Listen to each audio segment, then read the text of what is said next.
चलिए, अगस्त माला कहाँ पे है भाई? तो ये आप एनसीईआरटी में भी देख सकते हैं इसका लोकेशन वगैरह। ठीक है। अच्छा, ज्योग्राफी के लिए एनसीईआरटी का में जितने भी वो है, मैंने आप लोगों को पहले भी बताया है, उसमें जितने भी आपको मैपिंग का जो सेक्शन है 6 to 12, ठीक है, उसमें time plot, it's a time taking process, पर मैंने कहीं आप लोगों को शेयर किया है, तो जितने भी मैपिंग वाला सेक्शन है उसको करके जा सकते हो, तो उससे थोड़ा सा बेनिफिट आपको मिलेगा। ठीक है। चलिए, जी मंडल रिजर्व में, अगस्त माला जी मंडल रिजर्व में कौन कौन आएगा? ठीक है, फैक्चुअल क्वेश्चन है। अब ध्यान रखिएगा, इस फैक्चुअल क्वेश्चन में ही कुछ ऐसी चीजें होंगी जो यूपीएससी इसी को बेस बना सकता है। ठीक है। चलिए, इसकी स्थापना 2001 में हो रही है, पश्चिमी घाट में है, केरल और तमिलनाडु के बीच में, दो राज्यों के बीच में फैला हुआ है। ठीक है।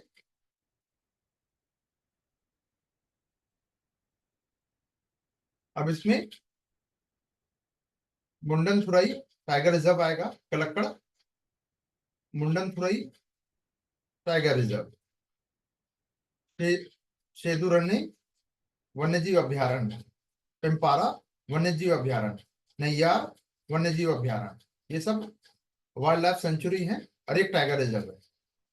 ठीक है।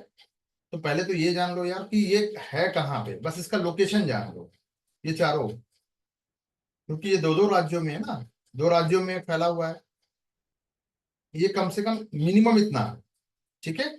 और ये पूरा जो एरिया है बायोस्फीयर रिजर्व जो है, ये कौन सा, मतलब इंडिया का tropical wet green evergreen forest में आता है, ऑब्वियस है।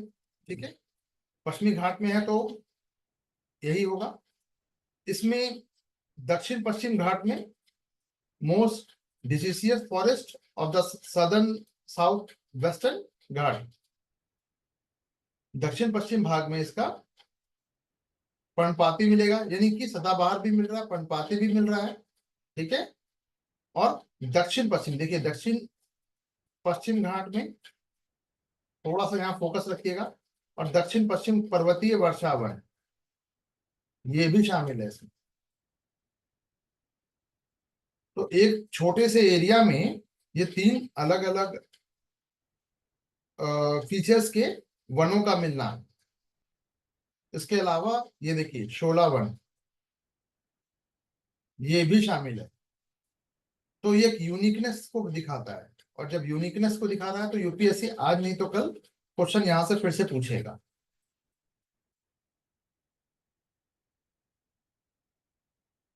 ठीक है। यूपीएससी क्या चेंज नहीं करता है, अप्रोच चेंज नहीं करता है। चलिए, तो औषधीय पौधे में अब यहाँ ऑब्वियस है कि बहुत सारे, अब ये जो एरिया है अलग अलग क्लाइमेट पाया जा रहा है, तो अलग अलग क्लाइमेट के कारण अलग अलग आपको यहाँ पे फॉरेस्ट भी दिखेगा, और जब फॉरेस्ट दिख रहा है तो वहां पे मेडिसिनियल प्लांट भी होगा, दुर्लभ और जो एंडेमिक जो आपका जो स्पीशीज है वो भी पाया जाएगा। ये सब अब फ्लोरा एंड फौना में आपको कंफर्म हो गया होगा। अच्छा, कितने लोग शेखर जी, कितने लोग ऐसे थोड़े से थोड़ा सा वो हो रहे हैं, मतलब क्या कहें, आश्वस्त हो रहे हैं कि हाँ अब चीजें थोड़ी सी एनवायरनमेंट के संदर्भ में ठीक है, मतलब अब चीजें समझ में आ जा रही है।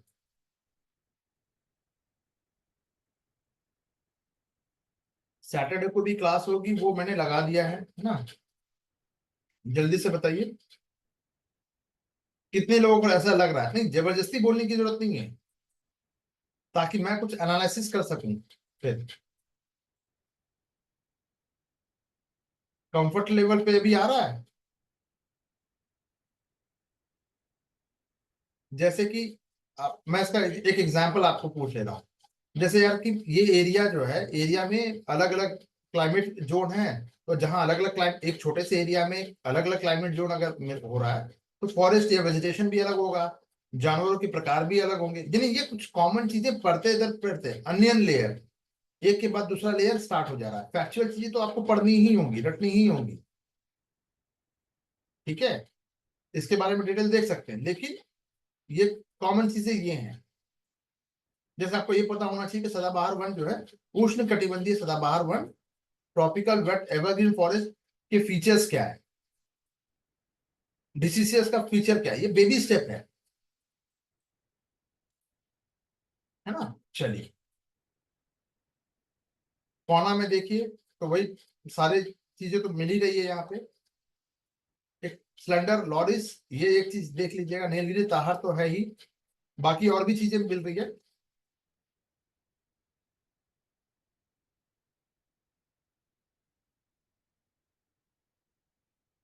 श्रीलंकाई मेढक माउथ, एक पक्षी है ये,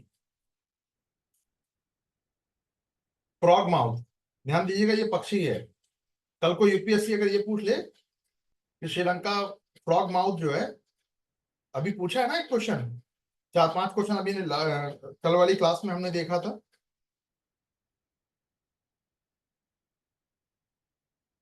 जी, तो पक्षी के प्रकार क्या क्या है, तो ऑब्वियस है कि पक्षी पे चले गए थे। कल को ये फ्रॉग पूछ लिया, श्रीलंकन फ्रॉग माउथ क्या है, तो आप कहोगे यार अभी पक्षी तो नहीं हो सकता।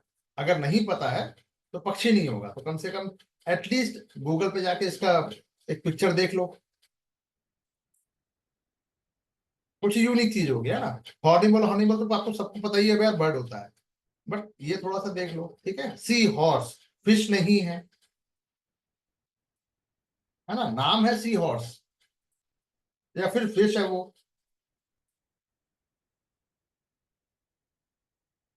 चलिए,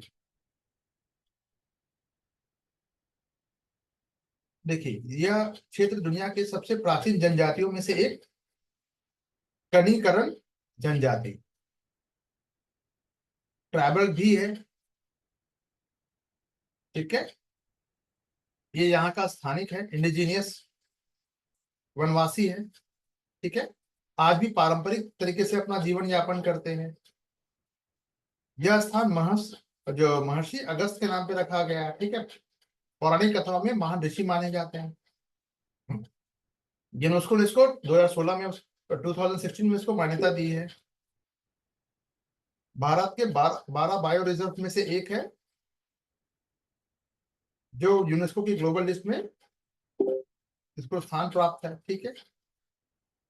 अगस्त कूटम चोटी भी मिलेगा आपको, अगस्त माला में अगस्त कूटम चोटी भी मिलेगा, जो केरल की सबसे ऊंची चोटी में से एक है, सबसे ऊंची चोटी में से एक, है ना। चलिए, संरक्षण वगैरह है, ठीक है, हो गया। अच्छा, 14 अभी वही था और 15 भी वही है, ये कहना चाह रहे थे गुलाबशाह भी जी, है ना। चलिए ठीक है, इसको देख लेंगे। 16 पे आते हैं,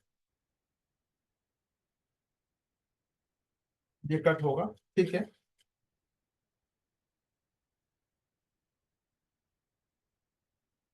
चलिए,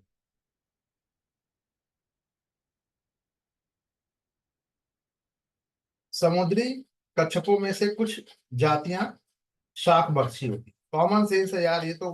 अब इन्होंने पता है क्या किया आपके साथ, वो क्या कहते हैं, असर्शन रीजनिंग, समझ रहे हैं इसको, कौन सा ये कहते हैं ये, एक बॉक्स में है, अब इसको बताओ। सभी और कुछ वाला वो पूछ लिया है इन्होंने, है ना। चलिए, कुछ प्रजातियां जो है शाक भक्षी होती है, ऑब्वियस है, होती है भाई। कच्छप का मतलब वही कछुआ की बात हो रही है। सेट एंड सबसेट, हाँ ठीक है। सिलोलिज्म है ये। मछलियों में कुछ प्रजाति शाक भक्षी होती हैं, ऑब्वियस है कुछ तो होंगी ही। समुद्री स्तनपाइयों में कुछ जातियां शाक भक्षी होती हैं, हो सकती है मैमल्स में, हमें क्या पता, इतना बड़ा ओशियन है, ठीक है। सांपों में कुछ जातियां जो है सजीव प्रजक होती हैं, सीधे बच्चे जन्म देता है अंडे ना देकर, ऐसा कुछ हो सकता है।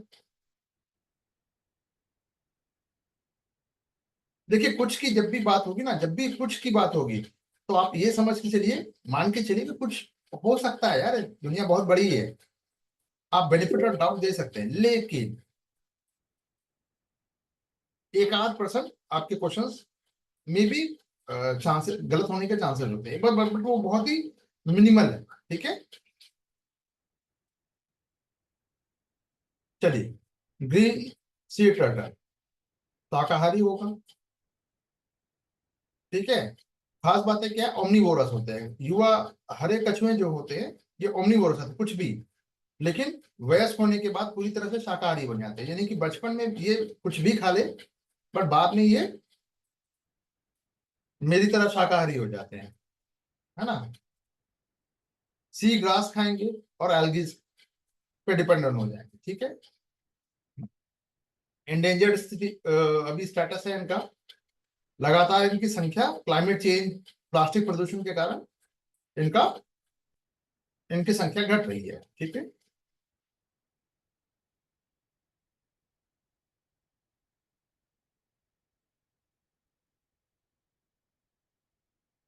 कुछ अच्छा, कुछ मछलियों की कुछ जातियां शाक भक्षी होती हैं, ऑब्वियस है, देखो उसके नाम बता दिया गया। सर्जन फिश है, पैरन फिश है, पैरोट फिश यार, पैरोट फिश है, टेल पिया, तिलपिया, TIL, तिलापिया, तिलापिया।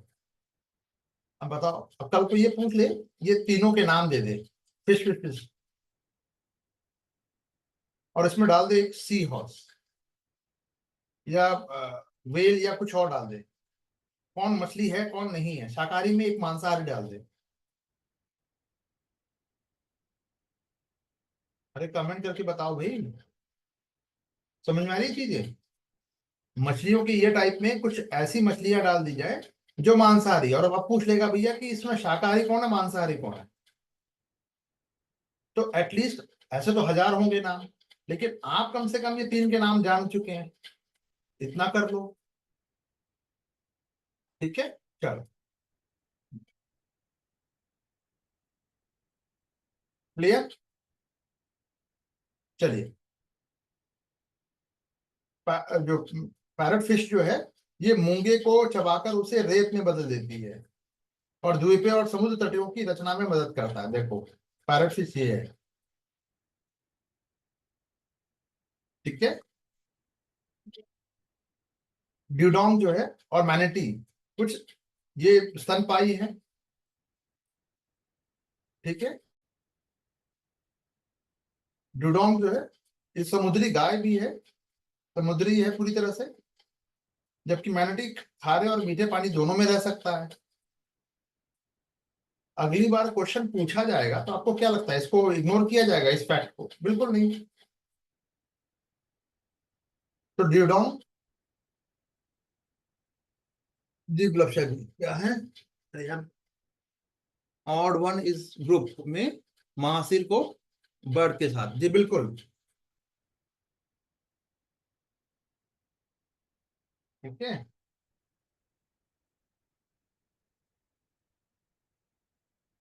तो ड्यूडोंग को समुद्री गाय कहा जाता है, आयु सील में वनरेबल है अभी, अंडमान निकोबार में मिलेगा, तमिलनाडु के पंबन क्षेत्र में भी पाया जाएगा।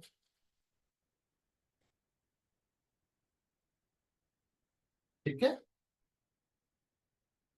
चलो, चलो आप लोगों का थोड़ा सा 10% कम करने की कोशिश करता हूँ इसको, ये जो PYQs है इसको ढंग से कर लो और करंट अफेयर कर लो।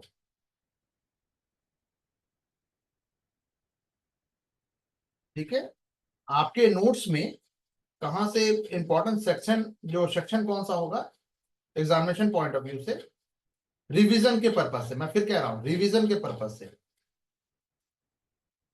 वो मैं आप लोगों को करके दे दूंगा।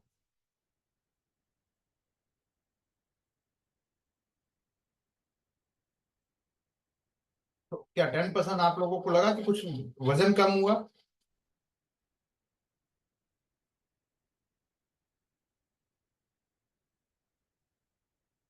चलिए, अभी वो लास्ट के 15 दिन आप उसको कर सकते हैं, देख सकते हैं, ठीक है, 15 डेज बिफोर वाला।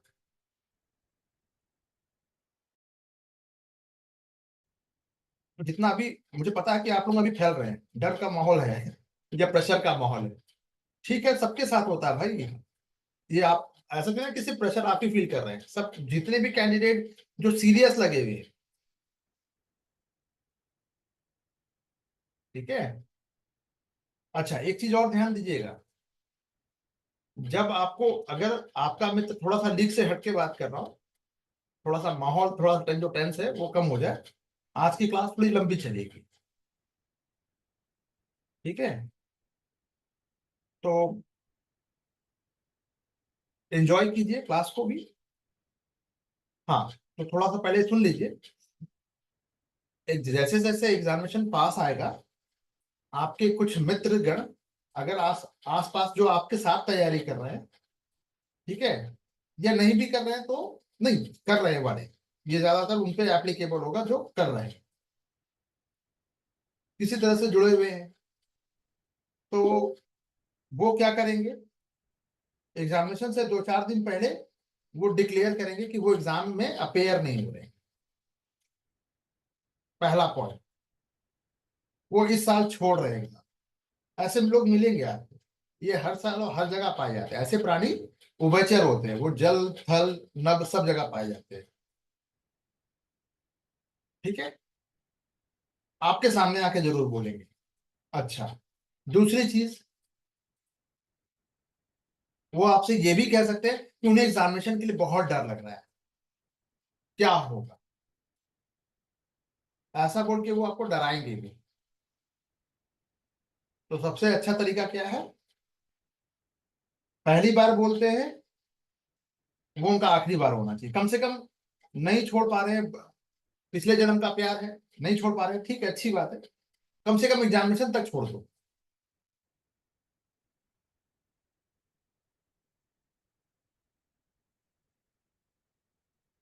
मेरी इस बात को जिन लोगों, जो लोग मान लेंगे, सबके लाइफ में तो ऐसा नहीं होगा,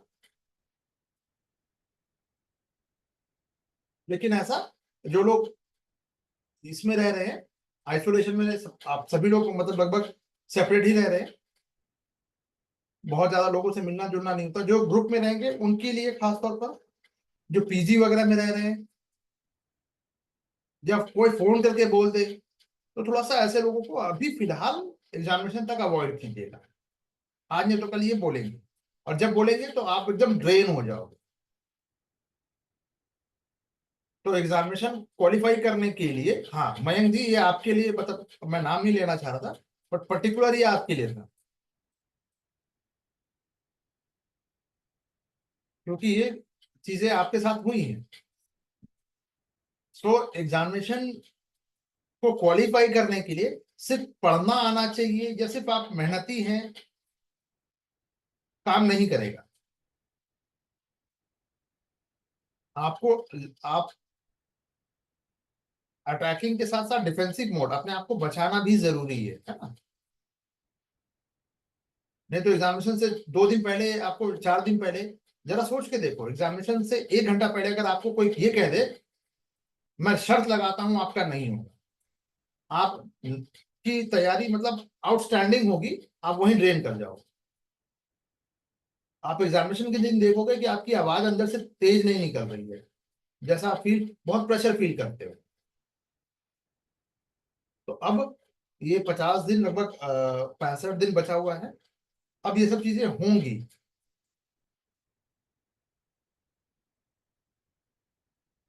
तो ये सब चीज से बचना है, ठीक है, चलो।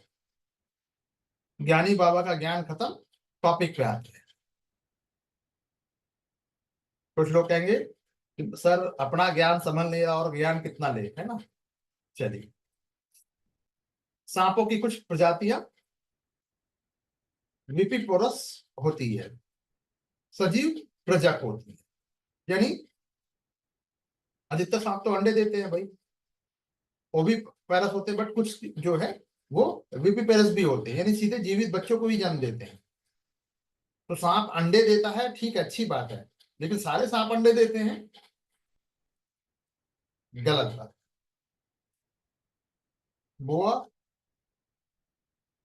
कॉन्स्टिक ट्रकर और ग्रीन एनाकोंडा, ये सीधे बच्चे देता है। कुछ समझ में आई चीजें? चलिए, ड्यूपी पेरस जो है इस प्रजाति का क्या है, ये ऐसी जगह पे ज्यादातर रहेगा जहां अंडों को सुरक्षित जो है सुरक्षित रहना मुश्किल होता है। तो ठीक है, मतलब सुरक्षित रहना मुश्किल होता है, ठीक है। तो ऐसी प्रजातियों में भ्रूण जो है माँ के शरीर में ही विकसित होता है,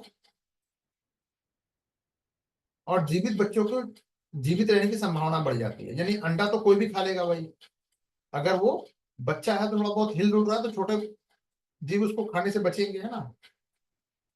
ग्रीन एनाकोंडा दुनिया का सबसे भारी सांप भी है, लगभग 100 किलो का हो सकता है। बोआ कॉन्स्ट्रिक्टर जो है जहरीला नहीं होता, ध्यान रखिएगा, अजगर है ना, अजगर, अजगर कभी जहरीला नहीं होता, दम घोट के मारेगा आपको, लपेट लपेट कर, है ना, समुद्र मंथन टाइप। ठीक है, चलिए, तो कुछ कुछ यूनिक चीजें हैं जो मिल जा रही है आपको, उसको करते चलिएगा।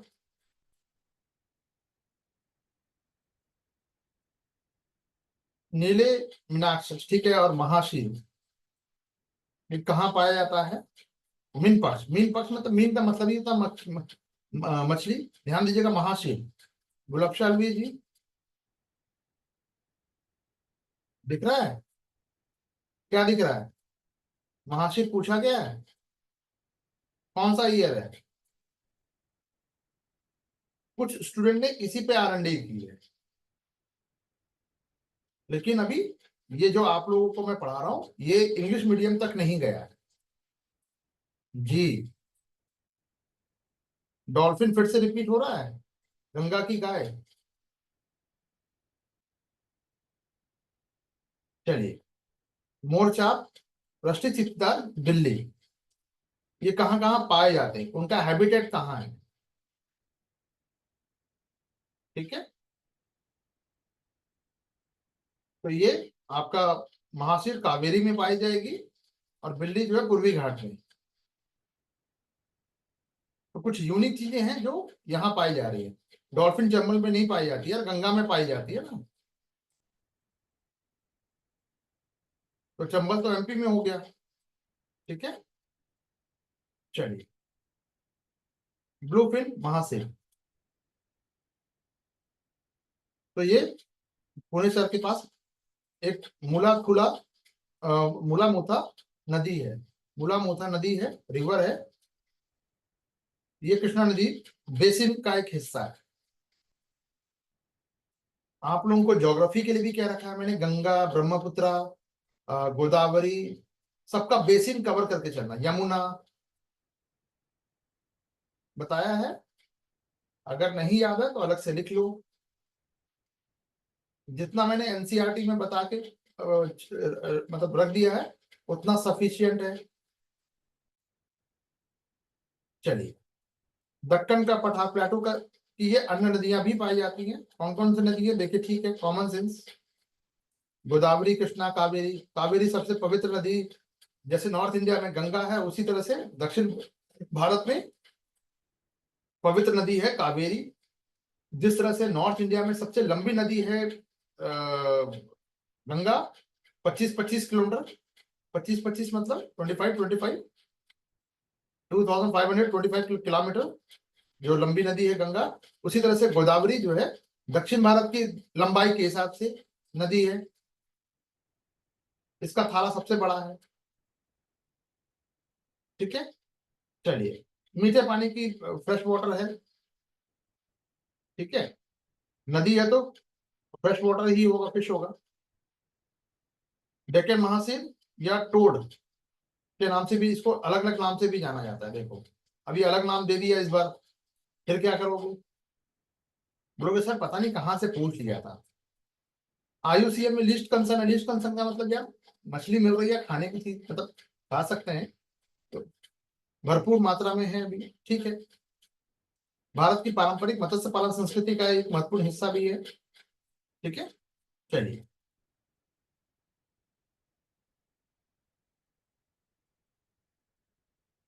महासीर मछलियां भारतीय नदियों में प्रमुख कॉर्प प्रजातियों में गिनी जाती है।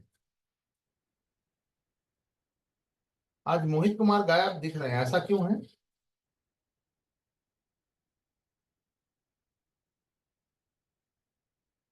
अब सारा ठीकरा मुझ पर फूटेगा कि भाई आधा घंटा आप लेट थे इसलिए हम दूसरे काम पे चले गए। वेरी गुड, चलिए। इरावदी डॉल्फिन, ठीक है, बंगाल की खाड़ी वाला है, लेक से लेकर न्यू गुएना और फिलीपींस तक फैला हुआ है, इसका काफी बड़ा है। Myanmar Irrawaddy, Mahakam, Indonesia Borneo river, river भी देख लीजिए कहाँ कहाँ पे है। मेकॉन्ग जो है, गुलाब शर्मा जी, यही पूछा था मैंने आपसे, है ना, दक्षिण पूर्वी एशिया देशों में।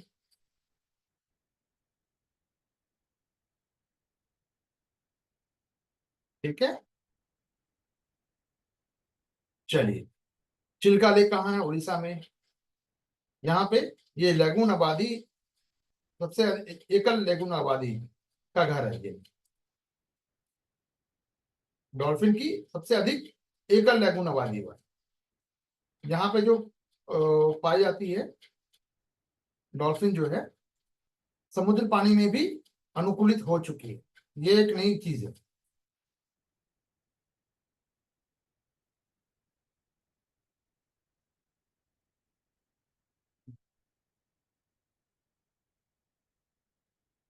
यार, अच्छा ठीक है, कोई दिक्कत नहीं है, उसको मेरे पास भेज दीजिएगा, आपका लोगों को, ठीक है, मैं रख लूंगा।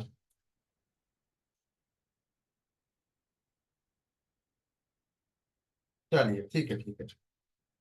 चिल्का जो है विकास प्राधिकरण, ये इसकी सुरक्षा के लिए कार्यक्रम वगैरह भी चलाया गया है। ठीक है, शिकार वर्जित है, डॉल्फिन का शिकार वर्जित है, ये ध्यान रखिएगा, बट चोरी छुपे फिर भी हंटिंग तो हो ही रही है। चलिए। आयुष्मान में ये लुप्त प्राय है, इंडेंजर्ड में है। फ्रेश वाटर की और खारे पानी दोनों में जीवित रह सकती है। अन्य डॉल्फिन प्रजातियों की तुलना में ये छोटी होती है। पूथन जो है, इसका आगे का जो नोज है वो गोल होती है। और संरक्षण के मामले में ये नेशनल एक्वेटिक एनिमल घोषित किया गया था इसमें। राष्ट्रीय जलीय जीव गंगा की गाय कहा गया है। ठीक है, चलिए। रस्टी स्पॉटेड कैट, चित्तीदार बिल्ली, ये दुनिया की सबसे छोटी जंगली बिल्लियों की प्रजातियों में से एक है। श्रीलंका, भारत में भी पाई जाएगी, श्रीलंका में भी पाई जाएगी। पूर्वी गुजरात का जो गिर है, महाराष्ट्र का ताडोबा अंधारी टाइगर रिजर्व, और भारत का के पूर्वी ईस्टर्न घाट के जंगलों में देखी जाती है। ऑब्वियस है, बिल्ली है तो शिकारी ये तो होगी ही, है ना। नियर थ्रेटेंड है। छोटे स्तनधारी पक्षी कीड़ों का शिकार करेगी। मिनी तेंदुआ, मिनी लेपर्ड भी कहा जाता है। हल्के भूरे और काले धब्बे होंगे इसकी त्वचा पे। काफी रात में ज्यादा एक्टिव रहेगी ये, सक्रिय होगी। गहरे जंगल झाड़ियों में रहेगी, खेतों में रहेगी। ये सब रटने की जरूरत नहीं है, बस इमेजिन करते जाइए। मैं जो बता रहा हूँ ना, इसको याद करने का सबसे अच्छा तरीका क्या है, क्योंकि बहुत मल्टीपल आपको, मयंक जी, आपको मल्टीपल क्या करना है, फिर याद रखना पड़ेगा जीव जंतुओं के बारे में। तो जो कॉमन चीज है बस उसको इमेजिन कीजिए, आंख बंद। मैं बता रहा हूँ, आपने पढ़ रखा है, आंख बंद कर दीजिए, आराम से बढ़ते चलिए। ठीक है जी। तो मुख्य रूप से गहरे जंगल झाड़ियों में रहेगी, खेतों में रहेगी, क्योंकि भाई छोटा है ना साइज में। और खाना क्या है उसको? छोटे स्तनधारी को चूहा, पक्षी, कीड़े को। तो खेत झाड़ियों में भी रहेगी, जंगलों में रहेगी। हाँ, बिना पूंछ के होगी। बिना पूंछ के मतलब इसकी लंबाई की बात है, पूंछ को हटा दिया जाए तो 35 से 48 सेंटीमीटर के आसपास होगी। इसकी पूंछ लगभग 25 से 30 सेंटीमीटर होती है, बट लीजिए, 1/3 तो पूछ ही हो गई भाई। 30 सेंटीमीटर अगर कर ले तो लंबाई 35 सेंटीमीटर है, और पूंछ अगर 30 सेंटीमीटर है, तो आधा आधा हो गया ना। बॉडी से लगभग आधा पार्ट तो पूंछ हो गया इसका। चलिए, लगभग सभी जगह देखी जाती है, आंध्र प्रदेश से Telangana, south India, southern India में भी, मध्य प्रदेश, महाराष्ट्र, छत्तीसगढ़, पश्चिम बंगाल तक देखी गई है। तो ये करने की जरूरत नहीं है, हर जगह देखी जा रही है लगभग। ठीक है, तो ये अननेसेसरी बैगेज लेके मत चलिए, बैगेज को हल्का रखिए। ठीक है, आइए 18 पे आते हैं। अब मेरा थोड़ा सा दिल बैठ रहा है बेसिकली, वो इसलिए बैठ रहा है कि 17 से फिर नॉर्मली क्वेश्चन मिल नहीं पाएगा, मतलब जो यूपीएससी ने पूछा है एग्जैक्टली exactly। तो आप लोग से भी मैं कुछ देर, अभी कुछ देर में क्लास, आफ्टर क्लास आप लोग कहीं जाइएगा नहीं, कुछ चीजें आप लोग मैनेज करके मुझे बताइएगा कि कुछ एग्जैक्टली exactly क्या है नहीं है, मैं उस पर भी बात कर लूंगा थोड़ा सा। कुछ क्वेश्चंस मुझे मिले हैं, तो वो कितना अप्रोप्रिएट है उसको भी जरा सा आप लोग कंफर्म करके बताइएगा। मरुस्थल में जल ह्रास को रोकने के लिए कौन सा पर्ण रूपांतरण होता है? कांटे निकल आएंगे यार, कॉमन सेंस है, बचपन से पढ़ते आ रहे हैं। कैक्टस, नाम सुना है ना, कांटे वाला, एकदम हरा और अंदर से गूदा भरा हुआ। मोमी पर्ण होगा, है ना, कठोर होगा। ये लघु पर्ण, पत्ते छोटे होंगे ताकि ज्यादा जो इवेपोरेशन ना हो, पत्ती ज्यादा हो, कांटे ही ज्यादा हो गया, तीनों होगा। मरुस्थल क्षेत्र, वेजिटेशन पे पूछा है, तो कई बार तो बहुत ज्यादा पढ़ने की भी जरूरत नहीं होती है, बट बुक है या मार्केट में एक अंधी दौड़ है, उस पे लोग ज्यादा फोकस करते हैं। यू नो, हमेशा दूसरे की थाली भरी हुई दिखती है, कुछ ऐसा चीज है। तो कुछ अगर बेसिक कॉन्सेप्ट को, मुझे ऐसा लगता है कि कोई न्यू कमर एकदम, जिसको कुछ भी नहीं पता है और यूट्यूब से अफेक्टेड नहीं है, मतलब यूट्यूब जानता भी नहीं है, तो उसके सिलेक्शन के होने की संभावना थोड़ी बढ़ जाती है अगर पीवाईक्यू ढंग से करके जा रहा है। यही कारण है कि कोई दूर दराज इलाके में बैठा, गांव में बैठा व्यक्ति, जिसको बिना कोचिंग की भी निकाल पा रहा है। ठीक है, तो रेगिस्तान में, डेजर्ट वो स्थलाकृतियां होती हैं जहाँ पे वर्षा कम होगी, यानी हम डेजर्ट किसको कहेंगे? डेफिनेशन क्या है? जहाँ पे 25 सेंटीमीटर से कम वर्षा होती है पूरे साल, डेजर्ट वही होगा। ठीक है, तो यह बायो पृथ्वी के लगभग 20 पूरे, अगर अर्थ की बात करें तो 20% जो है डेजर्ट है। सबसे बड़ा डेजर्ट कौन सा है? सहारा। तो इंपॉर्टेंट जो मरुस्थल है, डेजर्ट है, उसको आप एक एक जगह पे कलेक्ट कर लो, ज्योग्राफी में आपका मिल जाएगा। जैसे सहारा है, थार है, सोनोरॉन है। सोनोरॉन कहाँ पे है जरा बता सकते हैं? देखिए, गर्म और शीत, शीत दो तरह के, hot desert and cold desert. क्या भारत में कोई कोल्ड डेजर्ट भी है? जल्दी से कमेंट करके बताओ तो देखो थोड़ा सा आसपास कितना आप लोगों ने ज्योग्राफी बहुत पहले शेयर कर दिया है। नो, अच्छा, वेरी गुड, वेरी गुड, ले नहीं है। हॉट हॉट डेजर्ट में आपका हिमाचल में नहीं आता है, सॉरी, कोल्ड डेजर्ट में। अरे दादा, सोनोरन कहाँ पे है? अमेरिका।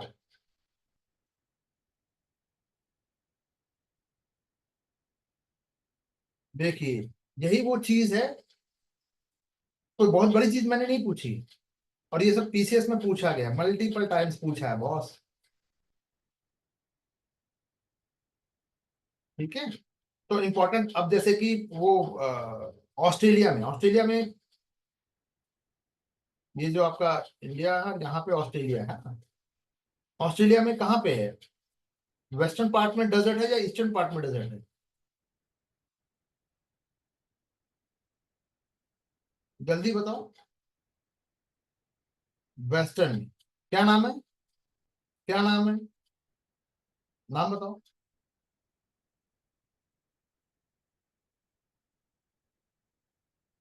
विश्व का सबसे लंबा जो ये है माउंटेन रेंज जो है, एक तो आपका यहाँ पे साउथ अमेरिका में है, यहाँ पे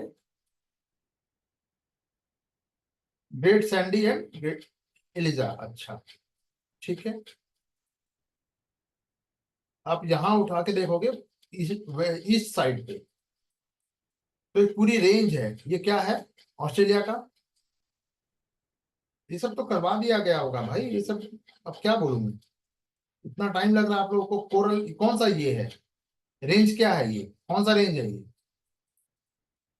बेसिक चीजें हैं सब। मयंक जी, कहाँ आपका आंसर नहीं आ रहा है? अब ये मत कहना ज्योग्राफी करना नहीं बैठा हूं। आप लोग पहले से करके बैठे होगे, मैं ये मान के चल रहा हूँ, क्योंकि मैंने शेयर कर दिया है।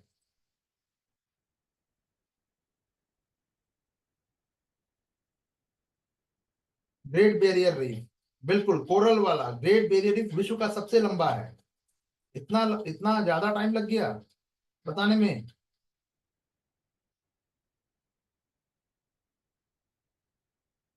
क्या कर रहे हो आप लोग? चलो। हर बार बता रखा है कि कहाँ से करना है, कैसे करना है, कितना करना है। मैप लेके बैठो। एक बार डेजर्ट कर लो, एक बार में पर्वत कर लो, एक बार में। एक एक दिन का काम है। आप लोग पता नहीं क्यों इतना हाइपर हो गए बैठे हो। अरे फास्ट करना है ना रिकॉर्डिंग को, इसीलिए तो मैं पढ़ाते साथ साथ मैं पूछ भी तो रहा हूँ। मैं कुछ नया चीज करने की कोशिश कर रहा हूँ आज। आप राइट हैंड से लिख रहे हैं, मैं आपको लेफ्ट हैंड से लिखवा रहा हूँ। एनवायरमेंट बता रहा हूँ, मैं ज्योग्राफी पूछ रहा हूँ, अभी हिस्ट्री भी पूछूंगा, अभी पॉलिटी भी पूछ लूंगा। सब कुछ दे दिया है अब आप लोगों को। तो रिकॉर्डिंग को थोड़ा सा फास्ट करना होगा। एग्जामिनेशन हॉल के बाहर अगर याद चीजें आए तो फायदा क्या हुआ? उस प्रेशर को हैंडल करना, टैकल करना इंपॉर्टेंट है। पढ़ना तो यार सब लोग पढ़ रहे हैं। 4 4 बजे सुबह तक तो लोग पढ़ ही रहे हैं अभी। क्या मुखर्जी नगर नहीं पढ़ रहा है, या करोल बाग नहीं पढ़ रहा है, या जीएसआई बेरसराय नहीं पढ़ रहा है, कटवारिया सराय नहीं पढ़ रहा है? सिर्फ दिल्ली की बात कर रहा हूँ। लक्ष्मी नगर नहीं पढ़ रहा है? पढ़ तो रहा ही है ना सब।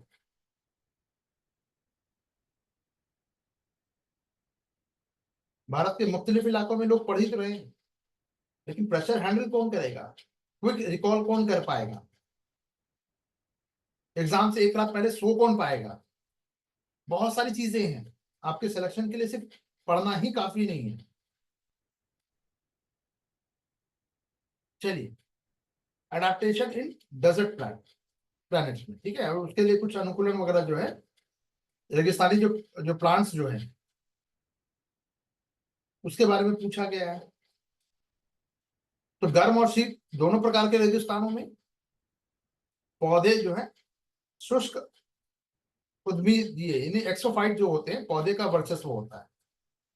एक्सोफाइट पौधे क्या होते हैं? ये ऐसे विशेष अनुकूलन विकसित कर लेते हैं जो अत्यंत गर्म और पानी की कमी वाले वातावरण में जीवित रहने में मदद करते हैं। यानी जहां पे बहुत कोल्ड होगा, कोल्ड डेजर्ट, वहां भी पानी नहीं होगी, बर्फ बन जाएगा। और जहां हॉट है वहां तो पानी होना ही नहीं है। तो अगर किसी एरिया में मैंने ये पौधे, अगर अब मैं देख रहा हूं, मैंने आपको कोई एरिया नहीं बताया, तो आप ये अनुमान लगा पाओगे कि एक्सोफाइट जो है या फाइटिक जो प्लांट्स जो है, ये उसी एरिया में होगा जहां जहां पे ये हॉट डेजर्ट हो सकता है या कोल्ड डेजर्ट हो सकता है। कैक्टस। अब कैक्टस आपको ये गर्म वाला है, रस युक्त होगा पौधा, जिसमें ये वाटर को स्टोर करने की कैपेसिटी होती है इसकी, ठीक है। कांटेदार स्पिनी जो सर्प्स होता है, जो पानी की बचत के लिए छोटी छोटी ये झाड़ियां विकसित कर लेते हैं। बबूल, पैसे वसूल, लंबी झाड़ी, जड़े हुए और छोटे पत्ते होंगे बबूल की। ये सूखों को रजिस्ट कर सकता है, ठीक है। तारदार घासें, ये रेगिस्तानी मिट्टी में जीवित रह सकते हैं। अब इसी को बैठा के आपने थोड़ा सा एक पिक्चर फॉर्म में देख लिया, क्योंकि अब लंबी जड़ें क्यों होंगी यार? क्योंकि पानी की खोज में वो लंबी हो जाती है कि कहाँ पानी मिल रहा है मुझे। एक प्लांट को अगर जीवित रहना है तो बिना पानी के तो होगा नहीं, तो पानी की खोज में ये इसकी जड़ें लंबे हो जाती है, ढूंढ ढूंढ के लाना है पानी। क्लियर? चलिए, तो कुछ रेगिस्तानी पौधों की जड़ें जो है भूमिगत जल तक पहुंचने के लिए बहुत गहरी हो जाती है, डीप रूटेड।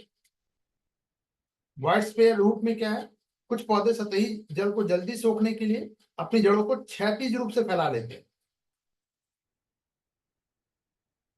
कुछ तो बहुत ज्यादा ग्राउंड वाटर को लेने के लिए, और कुछ ऐसे। ठीक है, पत्तियों के लिए विशेष अनुकूल, तो कुछ पौधों में पत्तियां नहीं होती बल्कि कांटे ही होंगे, में ये कन्वर्ट हो जाते हैं, तो जिससे कि जल की हानि न्यूनतम हो जाती, मिनिमल हो जाती है। मोमी वैक्स कर लेंगे, ये लेदरिंग या रोएदार पत्तियां भी पानी को की हानि को कम करने में मदद करती है। अगर मोम बना रखा है कैक्टस को, अगर थोड़ा सा ऐसे, या एक और है जो चेहरे पे लगाते हैं लोग, क्या नाम है उसका, हरा रंग का, अरे उसका पल्पी होता है वो, मेरे घर में है, क्या नाम है उसका, देखिए मैं नाम बोल रहा हूँ, मेरे घर में मतलब मैंने, एलोवेरा, हाँ, एलोवेरा जो है, आप उसको देखिए, उस प्लांट को मैं पानी ही नहीं दूं फिर भी वो हरा भरा रहेगा, एकदम गूदा भरा हुआ, है ना। बहुत सारे प्लांट्स ऐसे मिलेंगे आपको, एकदम सुई की तरह नोक वाली होगी, तो सतह में पानी, सतही क्षेत्र को कम करके ये पानी के वाष्पीकरण को, दर को कम कर देंगे।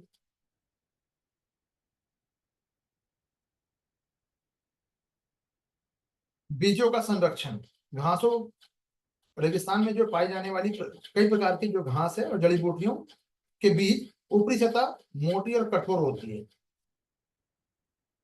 तो सूखे के दौरान ये निष्क्रिय बनाए रखती है अपने आप को, ताकि अडेप्टेशन ले सके।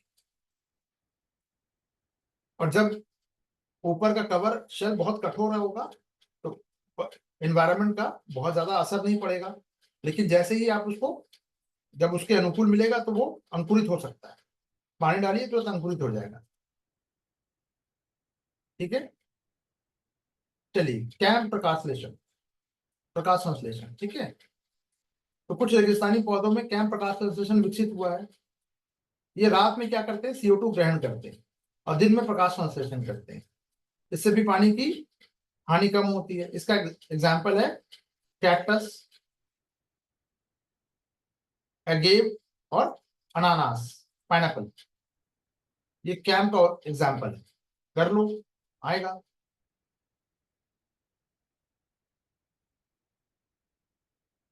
ठीक है, डेजर्ट सॉइल, रेगिस्तानी मिट्टी कम उपजाऊ होती है, रेतीली होती है, तो एब्जॉर्प्शन की जो क्षमता है वो ही कम होगी, तो कुछ स्थानों में सोडियम और कैल्शियम कार्बोनेट की अधिकता पाई जाएगी। रेगिस्तानी मिट्टी में सोडियम क्या पाया जाएगा, हर जगह नहीं, बट डेजर्ट सॉइल की में सोडियम और कैल्शियम कार्बोनेट आपको देखने को मिलेगा ज्यादा। ठीक है, चलिए, डेजर्ट इकोसिस्टम कैसा काम करेगा, तो भाई जैसा उसका क्लाइमेट होगा जानवर भी वैसे ही होंगे। ठीक है, तो रेगिस्तानी जो इकोसिस्टम है जीव जंतुओं के लिए भी विशेष अनुकूल देखने को मिलते हैं, जैसे रेगिस्तानी लोमड़ी, ऊंट, साइड वाइंडर सांप, स्नेक जो है। ठीक है, पानी के प्रति ये लोग बहुत, मतलब ऐसा नहीं कि पानी नहीं पीते या बिना पानी के जीवित रहेंगे, लंबे समय तक जीवित रह सकते हैं, लेकिन बिना पानी के जीवित भी कोई नहीं रह सकता, ये ध्यान रखिएगा, दोनों में अंतर है। तो ये जीव को संरक्षित करने और अत्यधिक गर्मी से बचाने के लिए शरीर और व्यवहारगत अनुकूलन विकसित कर चुके हैं। व्यवहारगत अनुकूलन का मतलब कि लंबे समय तक 10 दिन पानी नहीं मिलेगा तो चल जाएगा काम, लेकिन एक बार पानी मिल जाए तो पेट भर के पानी पीते हैं। इसी तरह से आपका कंगारू चूहा, यूपीपीसीएस ने पूछा है, वो अपना यूरिन को सॉलिड फॉर्म में क्या करता है, डिस्चार्ज करता है।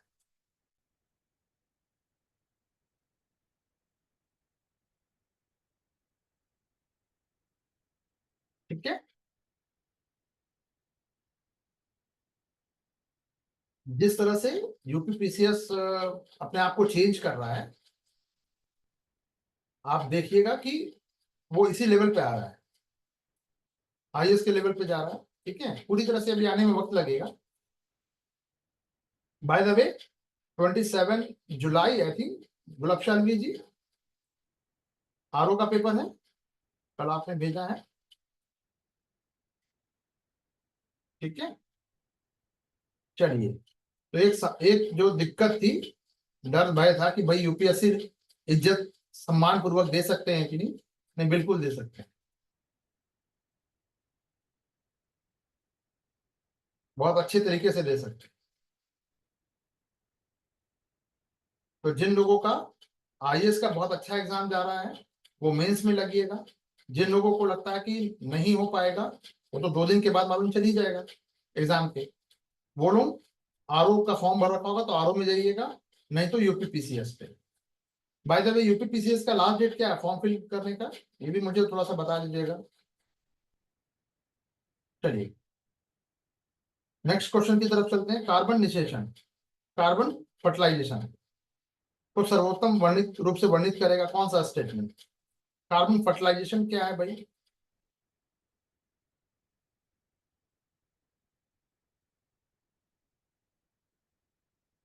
वायुमंडल में कार्बन डाइऑक्साइड की बढ़ी हुई जो कंसंट्रेशन के कारण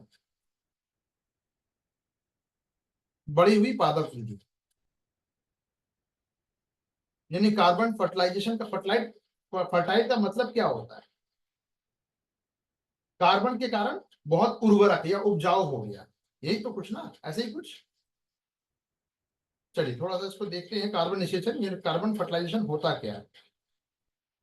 तो एक प्रोसेस है जिसमें कि सब्जियों के लिए आवश्यक जो भी कार्बन डाइऑक्साइड है उसका कंसंट्रेशन को बढ़ाकर ग्रीन हाउस गैस वातावरण का कृत्रिम संवर्धन किया जाता है। इसे कार्बन निषेचन, कार्बन डाइऑक्साइड निषेचन के नाम से भी जाना जाता है। फसल उत्पादकता की गुणवत्ता और मात्रा दोनों बढ़ाने के लिए प्रयोग की जाती है।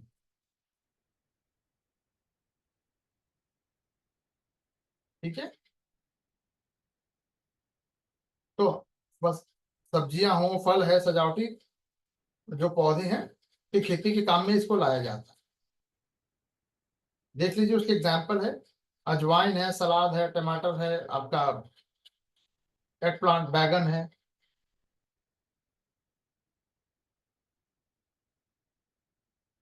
दावरी है ना। ग्रीन हाउस फल कौन सा है, स्ट्रॉबेरी है।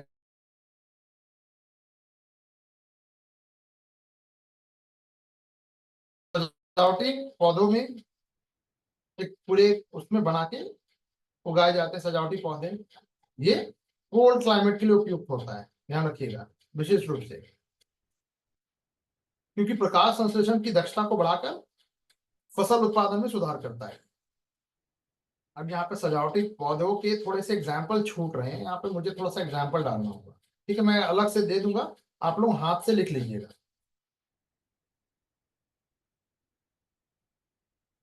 मुझे थोड़ा सा आ, ये लिख के भेज दीजिएगा मुझे, इसका एक एग्जाम्पल भी होना चाहिए था यहाँ पे। चलिए, एग्रीकल्चर इफेक्ट क्या देख लीजिए शशांक जी या मयंक जी, है ना। ये मान के चलिए कि लगभग 70% तक मैंने कवर कर दिया है पूरा सिलेबस को। 100% नहीं कह सकता बट 70% ये कवर कर दिया गया है। तो आप किसी भी सब्जेक्ट में, मैं तो कहता हूँ 60% भी अगर आप जान रहे हैं तो प्री नहीं रुक रहा है, ये 70% तक कवर कर किया गया है। जो एक आध जगह पे कुछ जो मिस्टेक है उसको मुझे थोड़ा सा ठीक करना है, वो मैं कर दूंगा, ठीक है। चलिए, इम्पैक्ट ऑन एग्रीकल्चर, कृषि पर प्रभाव क्या पड़ेगा भाई। इस प्रकाश संश्लेषण को की दर को अगर हम बढ़ा दे तो CO2 की उच्च मात्रा में के कारण C3 पौधे जो होते हैं, C3 पौधे में वृद्धि हो तत्काल, जो दर में वृद्धि होती है, जैसे कि चावल, गेहूं, सोयाबीन। C3 और C4 पौधा जो है, दोनों में वाष्प यानी जो वाष्पोर्जन जो क्षमता है, ये क्या है, यानी पानी वाष्प बनकर उड़ने की जो क्षमता है वो थोड़ी सी पत्तियों में, पौधों की पत्तियों में वो बढ़ जाती है, ठीक है। और क्या होगा, जल उपयोग की दक्षता में वृद्धि हो गई, यानी improvement of water uses efficiency होगी, ठीक है। पौधे की जो स्टोमाटा, यानी स्टोमाटा क्या है, ये पत्ती की सतह पर एकदम स्मॉल, एकदम छोटा छोटा सा छिद्र होगा। इससे क्या है, जल की हानि कम होती है। इसमें पौधों की पानी की आवश्यकता में अच्छी खासी वृद्धि भी कर सकते हैं, यानी एब्जॉर्ब भी कर लेगा, पानी की कमी भी नहीं होने देगा, दोनों चीजें हो जाएंगी। खाद्य उत्पादकता में वृद्धि हो जाएगी, इससे पौधे भी की भी तीव्र वृद्धि होगी, रैपिड प्लांट ग्रोथ भी होगा और खाद्य उत्पादन में वृद्धि भी होगी। तो अधिक CO2 अवशोषण एब्जॉर्प्शन के कारण फसलों में तेजी से वृद्धि होती है, जिससे कि खाद्य उत्पादन बढ़ता है। अगर प्लांट का काम क्या है, उसका भोजन बनाने की का जो प्रोसेस है वो फोटोसिंथेसिस ही है, यानी सूर्य के प्रकाश से में वो क्या करेंगे, हवा से कार्बन डाइऑक्साइड एब्जॉर्ब करेंगे और ऑक्सीजन छोड़ेंगे, ठीक है। तो जितना ज्यादा कार्बन डाइऑक्साइड मिलेगा उसे, उतना ज्यादा वो इनहेल करेंगे या उसको उसका यूज करेंगे खाना बनाने में, रॉ मटेरियल है उनके लिए। तो वैसे ही जितना ज्यादा खाना मिलेगा उतना ज्यादा वो ग्रो होंगे, यानी जितनी ज्यादा उनको फूड, उनके लिए जो फूड जो रिसोर्सेज है वो मिलेगा, उतना वो ग्रो करेंगे। कॉमन सेंस है ना। तो ये बेसिकली खाद्य सुरक्षा, ग्लोबल फूड सिक्योरिटी को इंप्रूव करने में क्या कर सकता है, ये मदद कर सकता है, ठीक है। जड़ों में जो कार्बन भंडार भी मिल जाएगा, यानी कार्बन अलोकेशन जो रूट्स जो है, अगर वायुमंडल में CO2 जितना है उसके कंसंट्रेशन को अगर हम पौधों की जड़ों में डिपॉजिट कर दें तो मिट्टी की उर्वरता बढ़ जाती है या बनी रहती है। इससे सॉइल ऑर्गेनिक मैटर की मात्रा बढ़ जाएगी, जो लॉन्ग टर्म में प्रोडक्शन को क्या करेगी, इंक्रीज कर देगी, ठीक है। क्लियर है।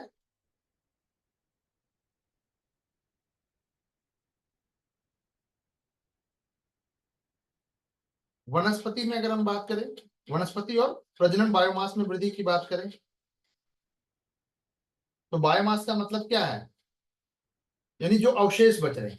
तो भैया अगर मैं मोटा आदमी हूं या फिर एक मोटा सा पेड़ है, वो सूख जाएगा, एक एक बड़ा सा पेड़ है, काफी घना पेड़ है, वो अगर सूख जाए तो बायोमास में कन्वर्ट हो गया, तो वो भी ज्यादा होगा।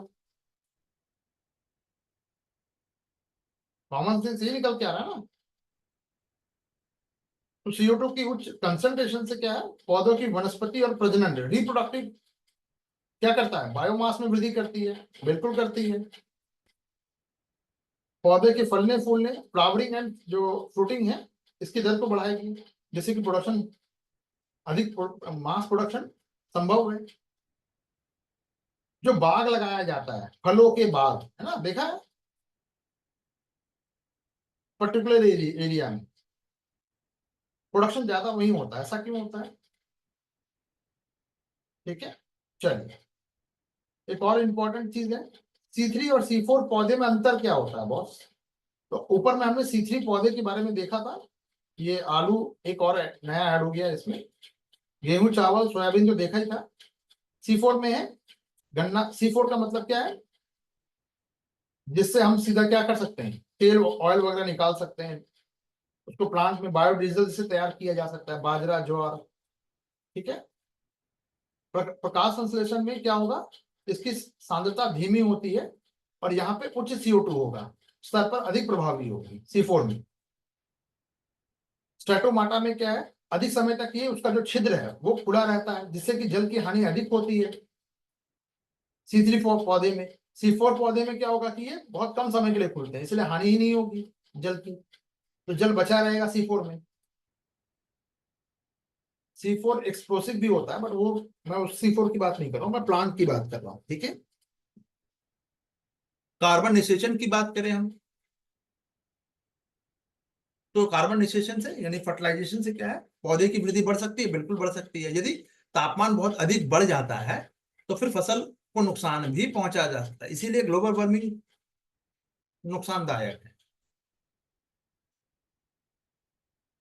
ठीक है, ये बात समझ में आई। चलिए, तो अधिक गर्मी से, तापमान ज्यादा बढ़ जाने से न्यूट्रिएंट्स जो है कंटेंट में कमी हो सकती है, और जब कंटेंट में कमी होगी तो उसकी न्यूट्रिशन जो वैल्यू है उसमें गिरावट आ जाएगी। क्लियर, कोई दिक्कत परेशानी? चलो, कृषि मृदाओं में अगर हम बात करें, देखो as compare to flora fauna में एंड एग्रीकल्चर में, तो मेरा जो अ, मतलब मुझे जो मेरे टाइम में जो पढ़ने में मुझे जिसमें ज्यादा मन लगता है, ये मेरा अपना पर्सनल है, आप लोगों का भी अपना अपना होगा। मुझे जूलॉजी से थोड़ा सा कम प्यार रहा है, बॉटनी से ज्यादा रहा है। अब आप लोग अपने अपने हिसाब से देख लेना, हालांकि यूपीएससी चॉइसेस नहीं देती है ना, पर 12 तक मैंने बॉटनी भी पढ़ रखी है, जूलॉजी में थोड़ा सा इंटरेस्ट कम था।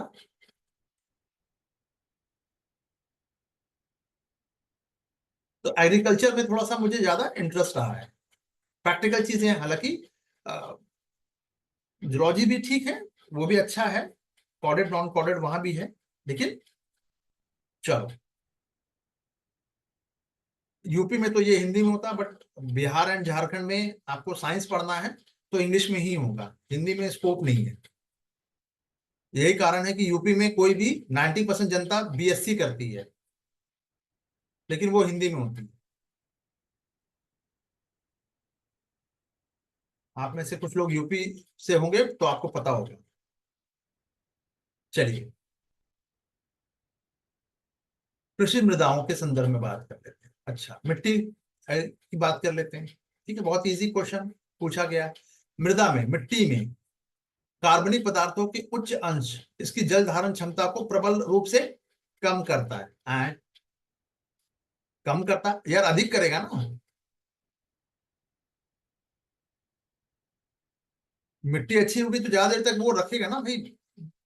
मिट्टी को कार्बनिक पदार्थ क्या करता है, ठीक उल्टा कर रहा है, ये तो ज्यादा करेगा, ये तो यहाँ को कम बोल रहा है।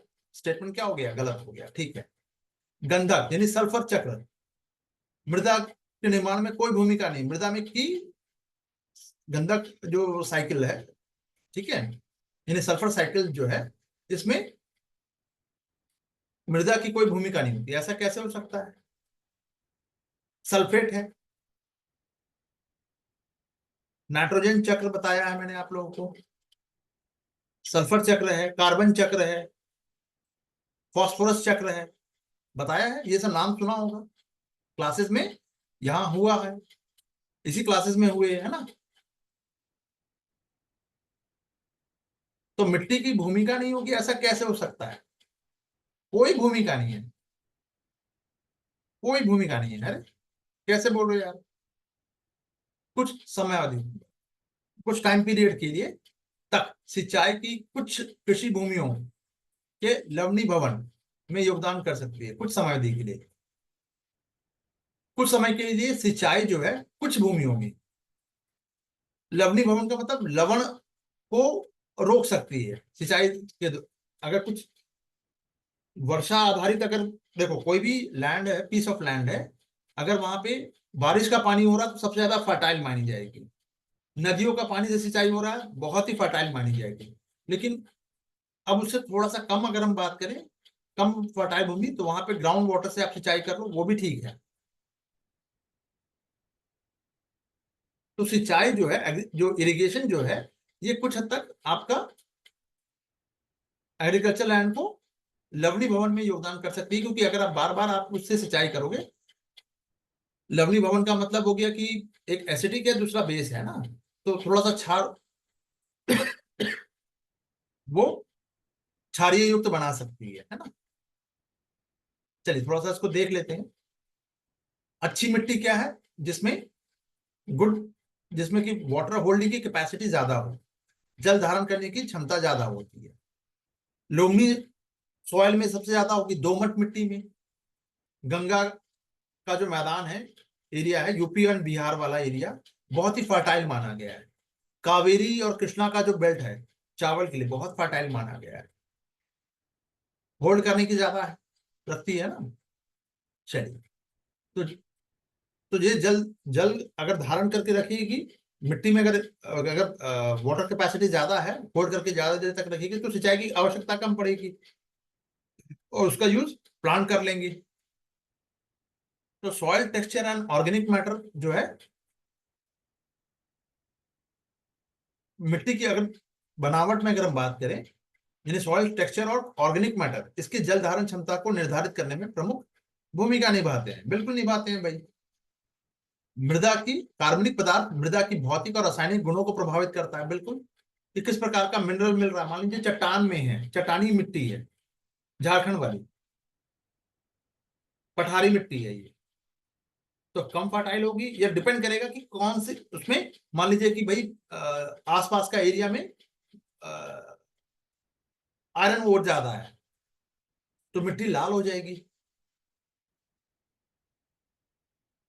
कहीं पे कुछ और मिनरल ज्यादा है, तो उसका टेक्सचर अलग हो जाएगा, कलर अलग हो जाएगा, वाटर कैपेसिटी कम या ज्यादा हो जाएगी। ठीक है, जिससे कि जल प्रतिधारण क्षमता में वृद्धि होती है। ठीक है, यानी वाटर होल्डिंग की कैपेसिटी बढ़ जाती है। ठीक है। रेतीली मिट्टी की बात करें, सैंडी सॉइल की बात करें, तो ये राजस्थान वाले एरिया में पानी रुकेगा ही नहीं, बह जाएगा। जबकि क्लेवी सॉइल जो है, या लोमड़ी सॉइल भी इसको कहते हैं, इसमें जल धारण की क्षमता सबसे ज्यादा होती है। अब एक और चीज मैं आपसे लोगों से पूछता हूँ, कपास के लिए कौन सी मिट्टी है? काली मिट्टी। ठीक है, ब्लैक सॉइल। ठीक है, जल धारण की क्षमता अधिक होती है या कम होती है?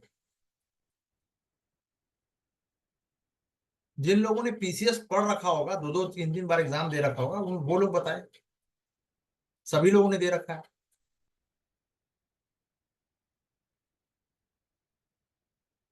जल्दी बताओ।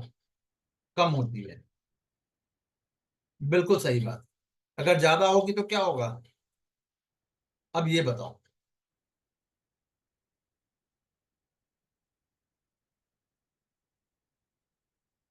अब पीसीएस अपना एक स्टेप ऊपर लेके जा रहा है, तो आप भी थोड़ा सा पढ़ो ना।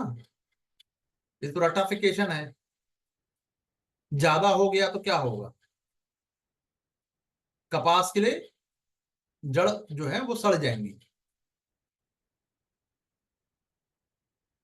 ठीक है, चलिए, ज्यादा पानी की आवश्यकता नहीं होती है ना। चलिए, अतिरिक्त जानकारी देख लेते हैं। कंपोस्ट और ऑर्गेनिक मैटर का प्रयोग होगा अगर आपको जल की मृदा में अगर वाटर कैपेसिटी को बढ़ाना है, तो उसके लिए आप कंपोस्ट यूज कीजिए, ऑर्गेनिक मैटर यूज कीजिए, क्रॉप रोटेशन कीजिए, इंटर क्रॉपिंग कीजिए, बायो फर्टिलाइजर यूज कीजिए, ग्रीन मैन्योर यूज कीजिए, हरी खाद वगैरह। ये सब के एग्जाम्पल वगैरह आप देख सकते हैं, या मुझे आप बता दीजिएगा, तो मैं इसका एग्जाम्पल और थोड़ा सा होना चाहिए यहाँ पे। ये भी थोड़ा सा यहाँ पे मुझे अभी दिख रहा है।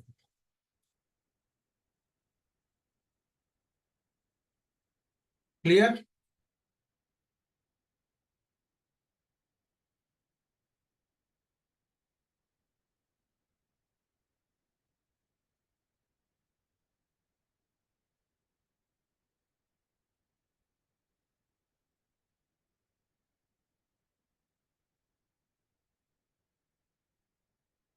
क्लियर। चलो, सल्फर मिट्टी, पौधे और वायुमंडल के बीच में चक्रित होता है। तो सल्फर साइकिल जो है, वायुमंडल, खनिज और कार्बनिक पदार्थ और जीवित जो जीव है उसके माध्यम से सल्फर जो है डिपॉजिट होता रहता है। तो प्रोटीन सिंथेसिस में, क्लोरोफिल फॉर्मेशन में, नाइट्रोजन मेटाबॉलिज्म में ये सहायक होगा पौधे के लिए। बिना मतलब ये बहुत ही आवश्यक पोषक तत्व है, न्यूट्रिशन है। ठीक है। अब ये सल्फर की बात कर लें तो सल्फर कहाँ कहाँ पे का जो साइकिल है, ये वायुमंडलीय की बात करें तो सल्फर कहाँ कहाँ से प्रोड्यूस होता है या फिर उसका सोर्स क्या है। तो ज्वालामुखी विस्फोट हो जाए, कारखानों से निकलने वाली जो गैस है, जो जो अ, चाहे वो पौधा और प्लांट हो या फिर जो जानवर जीव जंतु हो, वो उसके अपघटन से, उसके सड़ने गलने से, डिकम्पोज होने से सल्फर डाइऑक्साइड रिलीज होता है। ये भी मैंने बता रखा है आपको कि sulphur dioxide plus NO2 nitrogen oxide is equal to acid rain, बता रखा है। ठीक है। चलिए, तो वायुमंडल में अभी मिट्टी की बात हो रही है। ठीक है। सल्फर इन सॉइल, वायुमंडल में SO2 जो है वर्षा के माध्यम से क्या है, ये सल्फेट में परिवर्तन, भूमि पे आकर ये सल्फेट बन जाता है। सल्फर डाइऑक्साइड से सल्फर सल्फेट, सल्फेट में पेट का मतलब हो गया फोर्थ।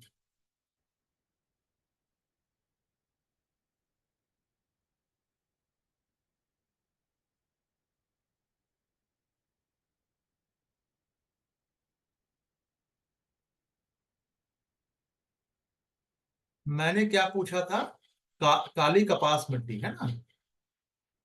अभी मैं बात इस पे कर लेता हूँ। ठीक है, चलिए कर लेता हूँ। ठीक है, चलिए। यही तो दिक्कत है, गूगल पे ना जाए। अपने नोट्स में क्या लिखा रखा है मैंने, नोट्स इंपॉर्टेंट है। गूगल से पढ़ा है नहीं ना, नोट से पढ़ा है तो नोट्स देखो ना जाके। चलो, अभी फिलहाल हम इस पे फोकस कर लेते हैं।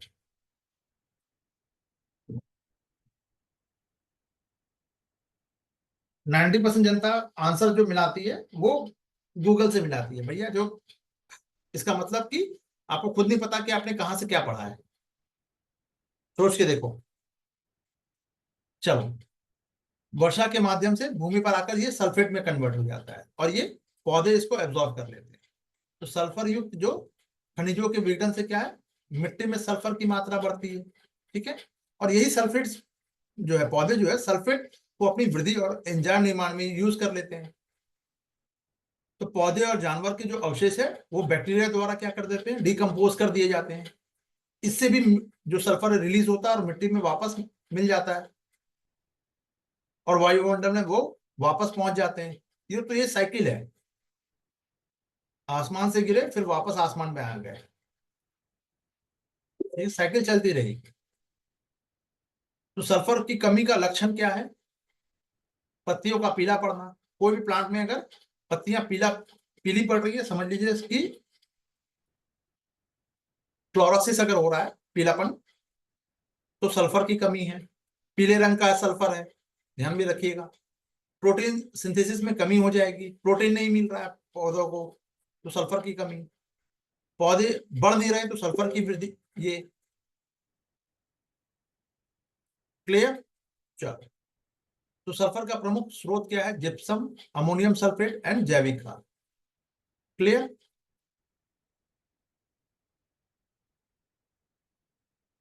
चलिए, सैलिनाइजेशन की बात करें तो लवणीकरण बहुत ज्यादा अगर सिंचाई कर दी जाए तो वहां की मिट्टी में क्या है, वो क्षार युक्त हो जाती है, लवणीकरण। ठीक है। सॉल्ट ज्यादा हो जाएगा तो उसका सॉल्ट डिपोजिशन ज्यादा हो जाएगा, जिससे कि फसलों के लिए यह हानिकारक है। तो यह समस्या शुष्क और अर्ध शुष्क क्षेत्रों में अधिक होती है क्योंकि जल की उपलब्धता वहां पे बहुत ही सीमित है। वाष्पीकरण यानी इवेपोरेशन के कारण पानी उड़ गया भाप बनकर, और जो ये है आपका सल्फर जो है, सैलिनेशन जो लवण जो है वो स्टोर हो गया। और वो डिपॉजिट होता रहता है, होता रहता है। ठीक है, इंपॉर्टेंट। तो लवणीकरण का कारण क्या? ओवर इरिगेशन कर दिया तो, खारा जल से सिंचाई कर दिया तो, ठीक है, अपर्याप्त पूरा ड्रेनेज है। ड्रेनेज का मतलब कि मिट्टी में मतलब पानी की कहीं निकासी नहीं हो रही है। अगर आप देखिएगा गमला भी, अगर छोटा सा इसका एग्जांपल देखिए, एक छोटे से गमले में भी 2-3 छेद रहते हैं ताकि जो पानी आप दीजिए वो बह के निकल जाए। अगर उस स्टोर हो गया तो उसकी जड़ें सड़ जाएंगी। तो ड्रेनेज होना चाहिए, बिना छेद के तो फिर गया। या तो अब एकदम थोड़ा सा मिनिमल पानी दीजिए अगर छेद नहीं है तो। बात समझ में आ रही है? चलिए, तो अगर जल निकासी नहीं होगी तो लवण जो है मिट्टी के ऊपर ही जम जाएगा और फिर, चलिए, तो इससे लवणीकरण का प्रभाव क्या होगा? मिट्टी की जो फर्टिलिटी है उसमें गिरावट आ जाएगी। फसलों की जो वृद्धि और उपज में कमी हो जाएगी। मृदा संरचना कठोर हो जाएगी, जिससे कि जो वाटर एब्जॉर्प्शन है वो कम हो जाएगा। इसीलिए मिट्टी की को गुड़ाई करते रहना चाहिए, है ना। निराई गुड़ाई कहते हैं ना उसको, बार बार उसकी मिट्टी को ऊपरी परत को थोड़ा ढीला करते रहना होता है बीच बीच में। चलिए, तो लवणीकरण को रोकने के उपाय क्या है? वही एक बैलेंस इरिगेशन करो यार। सॉल्ट टॉलरेंट जो क्रॉप है उसको उसको जैसे कि जौ, बार्ली, ठीक है, सोरघम, ज्वार, मस्टर्ड, सरसों जैसे लवणीय फसलें जो है मिट्टी, लवणीय मिट्टी में भी उग सकती है, उस फसलों को उगाया जाए। लेसर लैंड लिविंग की बात करें, यानी जल वितरण को समान रूप से रखने के लिए मिट्टी को समतल करना, उबड़ खाबड़ ना हो, बराबर करके खेत। किसान क्या करता है? फसल काटने के बाद हमेशा उसको निराई गुड़ाई करते रहेगा। पहले खेत को तैयार करना होता है। कार्बनिक पदार्थों के जल धारण क्षमता को ये बढ़ाएगा, तो उसका हरी खाद का, जैविक खाद, बायो फर्टिलाइजर का यूज कीजिए। ठीक है, ड्रेनेज सिस्टम को इंप्रूव कीजिए। ऊपर जो बताया गया उसी नीचे आपको करना है। ठीक है, चलिए, यहां तक क्लियर है सभी को? वापस आते हैं। जी, पानी की कमी वाला आपने कहीं देखा है? कपास वाला एरिया जो इरिगेशन है आप वहां भी देख सकते हैं इसको। और अगर ज्योग्राफी का कोई क्वेश्चन, अगर आप लोगों के पास कोई बुक वगैरह है तो वहां पे जाके देखिए। कपास के लिए पानी जो है, मिट्टी में उसको पहले से समझिएगा, कम सिंचाई की आवश्यकता होती है। तो कम सिंचाई की आवश्यकता क्यों? रेगुल मिट्टी काली मिट्टी है ना। तो काली मिट्टी में क्योंकि जल धारण की क्षमता ज्यादा होती है, तो जितना भी पानी मिलेगा वो सोख के रख लेगी, इसलिए सिंचाई की आवश्यकता कम होती है। तो मेरा सवाल क्या था, मुझे जरा रिपीट करके बताइए, मैंने क्या पूछा था? दो तरीके से ये क्वेश्चन बन, ये यूपीपीसीएस ने भी पूछ रखा है। बिहार में भी एक बार पूछा गया है, ये बीपीएससी में भी।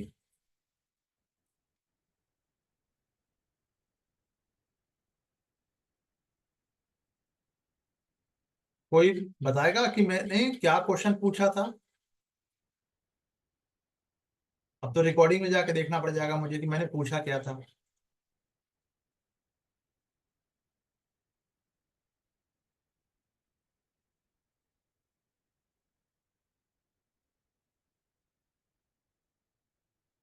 चलिए, मुझे मेरे क्वेश्चन को बताइएगा, ठीक है, अगर आप लोगों को टाइम लिखने में लग रहा है तो। सब लोग भूल गए मैंने पूछा क्या था, वेरी गुड। चलिए,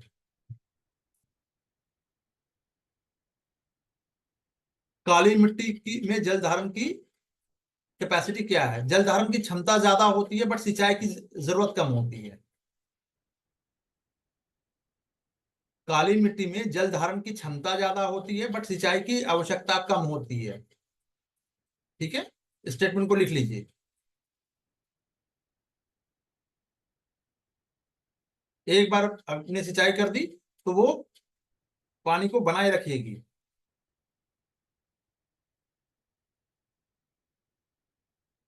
क्लियर है डिम्पल जी? चलिए,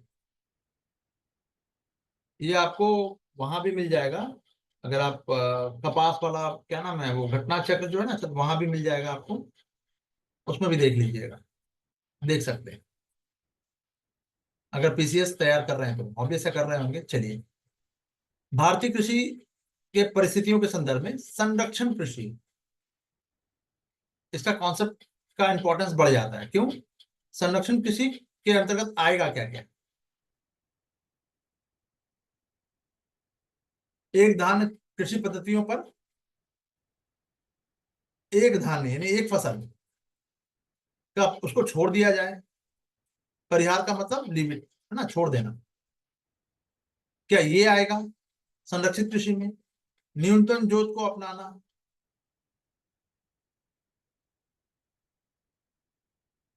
बागानी फसलों को छोड़ देना, परिहार। ठीक है। मृदा धारण, मृदा धरातल को ढकने के लिए फसल अवशिष्ट का उपयोग करना। वेरी गुड, ये तो बता रखा है।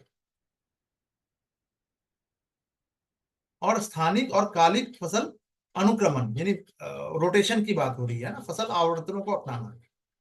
तो संरक्षण के लिए तो ये दोनों चीजें जरूरी है।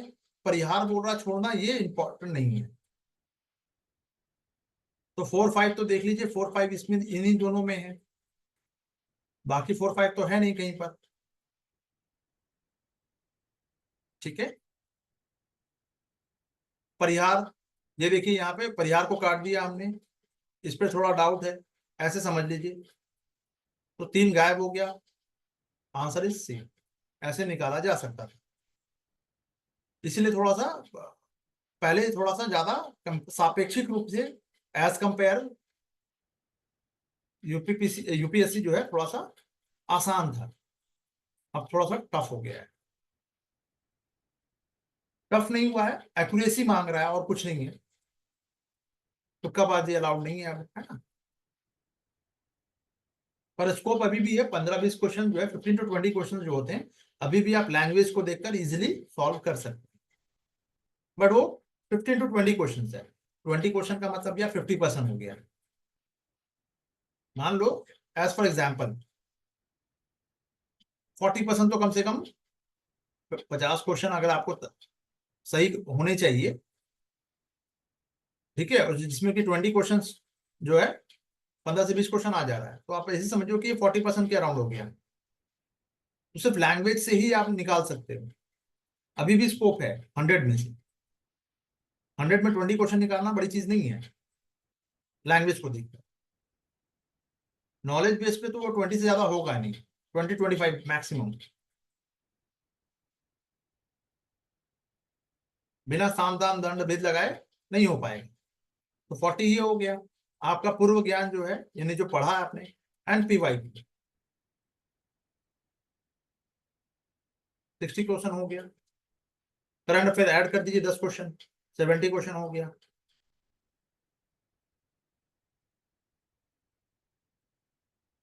ठीक है। चलिए,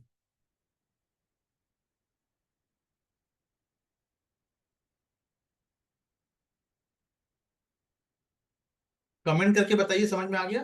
चलिए, कंजर्वेशन एग्रीकल्चर क्या है, सीए क्या है भाई? तो मिनिमल सॉइल डिस्टर्बेंस होना चाहिए, परमानेंट सॉइल कवर और डाइवर्सिफिकेशन ऑफ क्रॉप को बढ़ावा देगी संरक्षित कृषि। ठीक है।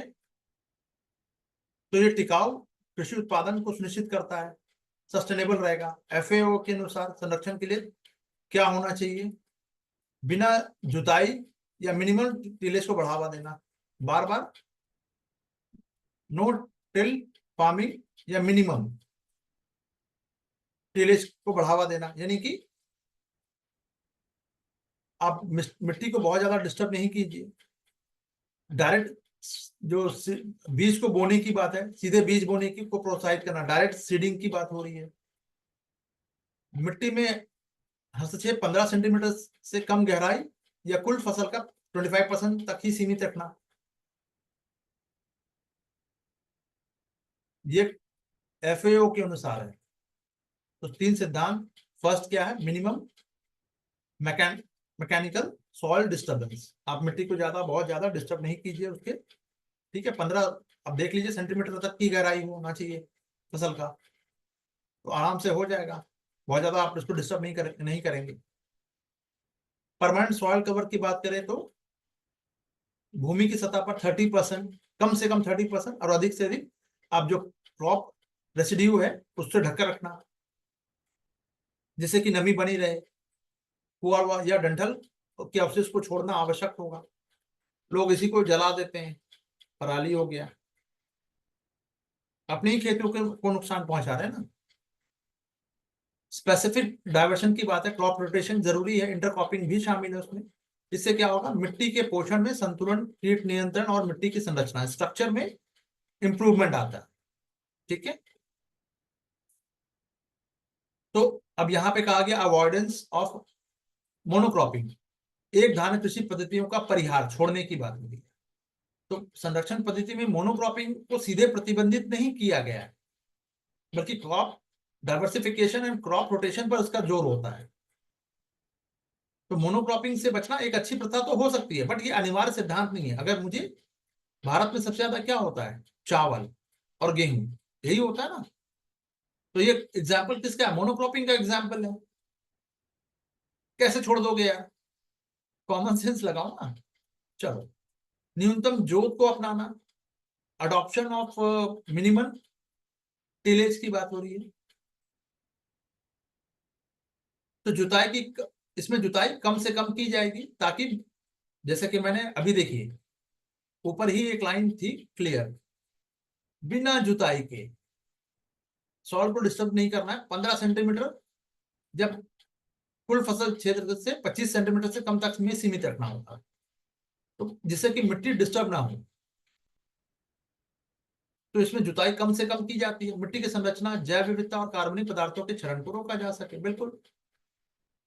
तो सेकंड स्टेटमेंट सही हो गया। तीसरा, संरक्षण में बागानी फसल प्लांटेशन क्रॉप्स को प्रतिबंधित नहीं किया गया, जैसा कि ऊपर कहा गया था, है ना। तो फसल प्रबंधन की विधियों से संबंधित है, ना कि फसल के प्रकार से, है ना। चलिए, तो बागानी फसलों के परिहार का मतलब ही नहीं बन रहा है यहाँ पे। ये देखिए, बागानी फसलों का परिहार नहीं हो सकता, क्रॉस किया है ना मैंने यहाँ पे, ये देखिए। अच्छा, कंफ्यूजन हो रहा तो ये लीजिए, पूरा कर दे रहा हूं, ठीक है। छोड़ने की तो बात नहीं की गई ना, कहीं भी नहीं की गई है।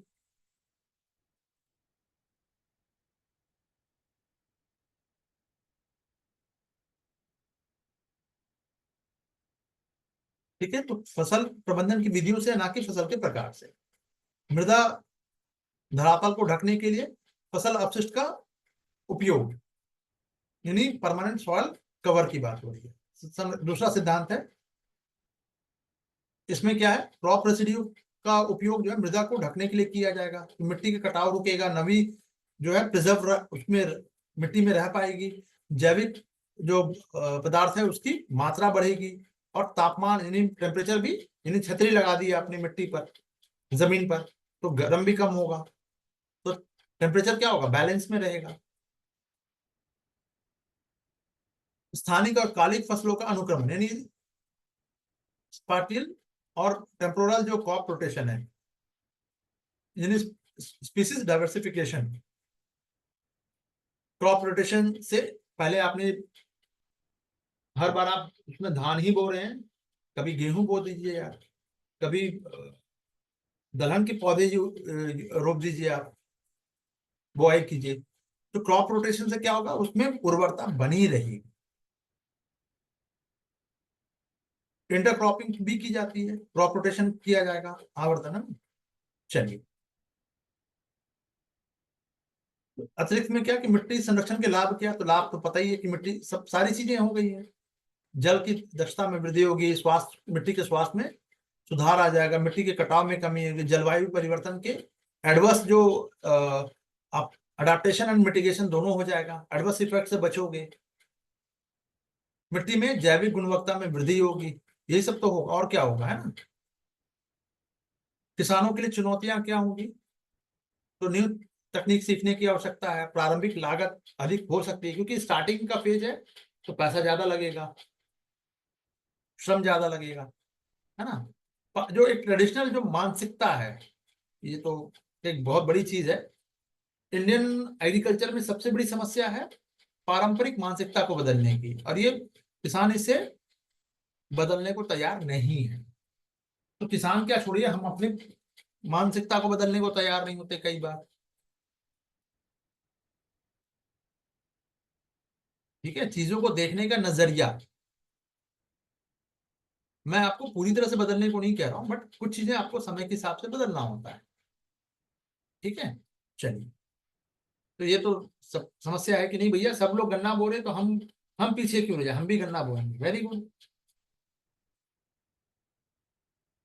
कुछ लोग, वो जो कहानी सुना है ना, चतुर चालाक लोमड़ी वाला, इस गांव में सूखा पड़ गया तो एक विद्वान ने आके कहा कि गांव में सभी लोग डाले इस कुएं में दूध,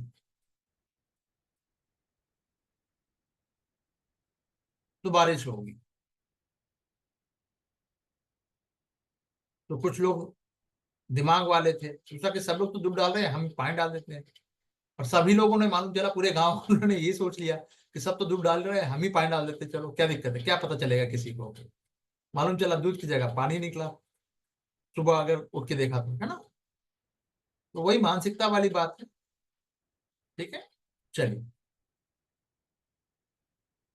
बात यह है कि कहानी तो सबको पता है, सही क्या है गलत क्या है। मुझे नहीं लगता कि दुनिया में अब शायद ही किसी को ये पता ही नहीं कि सही क्या है और गलत क्या है। पता सबको सब कुछ होता है। बात है कि क्या हम उस चेंज को, परिवर्तन को एक्सेप्ट करने को तैयार है या नहीं है। चलिए। तो इसके लिए national agriculture policy and national mission on organic farming में भी इसका यूज किया जा रहा, संरक्षित कृषि का ही यूज किया गया, उल्लेख किया गया है। कई राज्यों में तो वर्षा आधारित रेनफेड एरिया को बढ़ावा दिया जा रहा कि भाई आपके एरिया में जैसे बारिश हो रही है उसी तरह का फसल उपजाइए। ठीक है, चलिए नेक्स्ट क्वेश्चन की तरफ चलते हैं। बहुत ज्यादा बालू खनन, बालू माफिया यूपी बिहार झारखंड और जितने भी नदियां हैं उस सबके आसपास में देखिएगा बालू माफिया है। अच्छा खासा पैसा भी पुलिस को पहुंचता है ना, एडमिनिस्ट्रेशन को भी पहुंचता है। अकेले तो काम होगा नहीं, है ना। तो उससे प्रॉब्लम क्या है? लोग गरीब कमा खा रहे हैं तो क्या प्रॉब्लम है? क्या प्रॉब्लम आ जाएगी उससे? तो क्या नदी की लवणता में कमी आएगी? नहीं, नदी तो ये बह रही है और उसके आसपास रेत है। अब इस रेत को अगर आपने गड्ढा कर दिया, मतलब रेत निकाल लिया, तो इससे नुकसान क्या हो जाएगा? नदी और रेत लेके आ जाएगी। प्रॉब्लम क्या है? तो क्या इसमें लवणता में कमी आएगी? नहीं, ऐसा तो कोई बात नहीं होती है। भौम जल का प्रदूषण यानी भूमि, अब देखो प्रदूषण कैसे बोला, ये समझने की कोशिश करो। भौम जल का मतलब ग्राउंड वाटर, तो इस नदी का जो ये वाला एरिया है, जहां से बालू सैंड माइनिंग होगी, है ना, यानी बालू को खनन किया जाएगा, जितने भी बालू है उसको निकाल निकाल के गड्ढा कर दिया जा रहा है। तो अब यहाँ पे क्या होगा, कूड़ा करकट जमा होगा बालू ना होकर।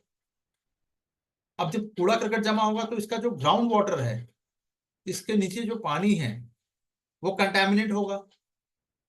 तो भौम भौम जल का प्रदूषण ऑब्वियस है होगा। भौम जल का नीचे चला जाना, बिल्कुल नीचे चला जाएगा, क्योंकि ऊपर पानी था, अगर बालू ने क्या किया, इसको गर्मी को, सूर्य की जो रोशनी है इसको रोक के रखा। इवेपोरेशन, जो भी पानी है वो सीधा जा रहा था। अब क्या हुआ, बालू आपने हटा लिया, तो अब भौम जल का जो स्तर है यानी ग्राउंड वाटर का जो लेवल है वो और नीचे जाएगा। कैसे जाएगा नीचे?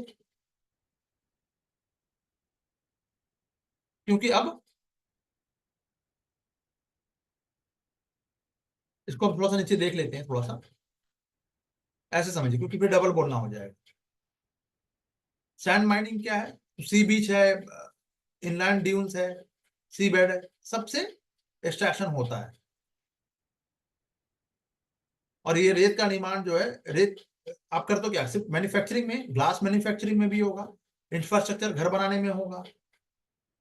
जैसे जैसे जनसंख्या बढ़ रही है, शहरीकरण बढ़ रहा है, शहरीकरण बढ़ रहा है तो रेत की डिमांड बढ़ रही है, इसलिए रेत खनन की समस्या और ज्यादा क्या हो रही है, गहरी होती जा रही है।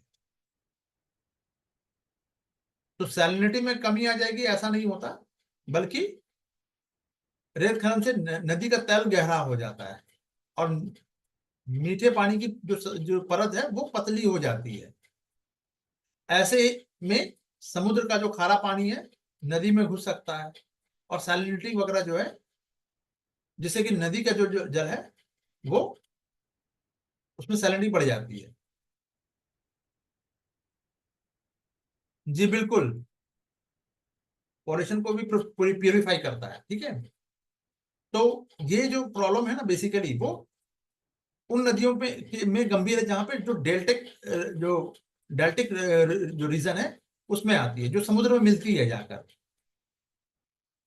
ठीक है, इसलिए नदी की लवणता घटने के बजाय बढ़ने की संभावना अधिक हो जाती है। तो ऊपर वाला जो स्टेटमेंट था ना कि कमी नहीं होती बल्कि लवणता बढ़ जाती है,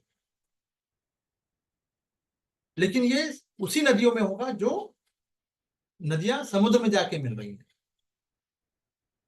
ठीक है, ग्राउंड वाटर पॉल्यूशन बिल्कुल है, कटाव होगा, इरोजन बढ़ेगा, सेडिमेंट्री तलछट जो है और सस्पेंडेड जो पार्टिकल्स है उसकी मात्रा बढ़ जाएगी, इससे कि वाटर जो की क्वालिटी खराब होगी, क्योंकि जो प्यूरिफिकेशन जो हो रहा है वो नहीं हो पाएगा। और जब आप सस्पिशियस पार्टिकल बढ़ेगा तो वो ग्राउंड वाटर को कंटेमिनेट करेगा, क्योंकि जमीन में पानी कहां से जा रहा है, बारिश का पानी जमीन में, या नदी का पानी रिस्क ही तो जमीन पे पहुंच रहा है ना, तो कंटामिनेट है। पहले ऊपर में ही अगर हमने खराब वो रखा है तो वो अपनी जो फिल्ट्रेशन में खराब पानी ही लेके जाएगा, तो कंटामिनेट करेगा उसको, तो भूमि जल प्रदूषित हो सकता है। ठीक है, ध्यान दीजिएगा जहां भी सरफेस है, सरफेस पे अगर पॉल्यूटेंट है तो वहां का, अगर मान लीजिए कि जो लैंडफिल एरिया है जहां पे कूड़े का पहाड़ बना हुआ है, आप उसके नीचे के जो ग्राउंड में जो वाटर है उसको अगर आप जांचोगे तो आपको दिख जाएगा, जैसे कि जहां मैं रहता हूँ वहां पे, या दिल्ली में लगभग बहुत सारे जगह पे ग्राउंड वाटर यानी बोरिंग करने पर मनाही है। हमारे यहाँ पे एरिया में तो ग्राउंड वाटर की बात करें तो ये तो हो ही रहा है, बट लोग फिर भी बोरिंग करवा लेते हैं। आपके बाल उड़ने लगे, बाल पहले से समय से पहले सफेद होने लगे, स्किन प्रॉब्लम ज्यादा देखने को मिलेगी ग्राउंड वाटर को यूज करने से, कपड़े खराब जल्दी हो जाएंगे आपके। ठीक है, चलिए, रिबॉक का रिबुक हो जाएगा। चलिए, ग्राउंड वाटर का नीचे चला जाना, ऑब्वियस सी बात है, जितनी तेजी से रेत निकाली जाती है जल वाटर लेवल गिरता जाएगा और वाटर रिचार्ज की जो प्रक्रिया है वो बाधित होगी। तो नदी के किनारे बने कुएं और जल के स्रोत में जल की मात्रा कम होती है, वो सूख भी सकते हैं, तो वाटर क्राइसिस की स्थिति और खराब हो सकती है। ठीक है, तो रेत खनन के लिए अन्य दुष्प्रभाव क्या होंगे, तो भाई इकोलॉजिकल इम्बैलेंस होगा, रिवर क्रॉस होगा, यानी उसके जो कोर्सेज हैं उसकी नदी अपना मार्ग बदल सकती है,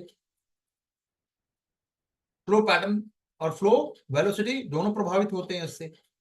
और क्या क्या हो सकता है, अभी तो सिर्फ 3 दिया है, अभी और भी है ना। नदी के किनारों का जो कटाव है यानी बैंक इरोजन बैंक जो है और फ्लडिंग, इसका भी खतरा बढ़ जाता है। ड्रिंकिंग वाटर क्राइसिस है वो बढ़ सकती है, क्योंकि पीने का पानी ही कम हो जाएगा, तो ड्रिंकिंग वाटर अवेलेबिलिटी जो है वो घट जाएगी। इलीगल सैंड जो माइनिंग है वो ऑर्गेनाइज क्राइम को बढ़ावा देता है, जो एनवायरमेंटल डिग्रेडेशन को बढ़ावा देगा। बीचेस में और कोस्टल इरोजन बढ़ेगा, कोस्टल जो कम्युनिटीज है उनके लिए फिर उनकी उनकी जो बेसिकली जो डिपेंडेंट है जो कोस्टल एरिया पे, उनके लिए दिक्कत है। उनका घर पानी आएगा, ज्यादा आएगा, समुद्र का पानी अगर आ गया, पहले से समझो, समुद्र का पानी एक बार घर उनके घर में घुसा तो निकलना नहीं, वो वापस नहीं जाएगा, क्योंकि आपने पहले से ही वहां पे गड्ढा खोद रखा है, वो जमा रह जाएगा और ग्राउंड वाटर कंटेमिनेट कर देगा। फिर समुद्र का पानी खारा ज्यादा होगा ना भाई, तो सैलिनिटी बढ़ जाएगी। ठीक है, स्ट्रक्चरल डैमेज होगा, अत्यधिक खनन से पुल बांध ये सब, सड़क किनारे जो बुनियादी इंफ्रास्ट्रक्चर उसको भी नुकसान पहुंचा सकता है। तो सुझाव क्या दिया कि वैज्ञानिक खनन योजना बनाए, साइंटिफिक जो माइनिंग प्लान बनाया जाए। ठीक है, ये देखिए EIA कल मैंने बताया था, है ना, स्थानीय कम्युनिटी की इसमें पार्टिसिपेशन होना चाहिए। यूजेस ऑफ अल्टरनेटिव, कुछ ऐसा फ्लाई ऐश कंस्ट्रक्शन वेस्ट सामग्री को बढ़ावा दिया जाना चाहिए। ठीक है, स्ट्रिक्ट मॉनिटरिंग एंड पेनल्टीज लगाया जाए, रेस्टोरेशन किया जाए, रिहैबिलिटेशन, और यानी खनन समाप्त होने के बाद जो जहाँ जो आसपास के एरिया में जो लोग रह रहे हैं उनका रिहैब करवाना जरूरी है, रेस्टोरेशन किया जाना जरूरी है। क्लियर? चलिए,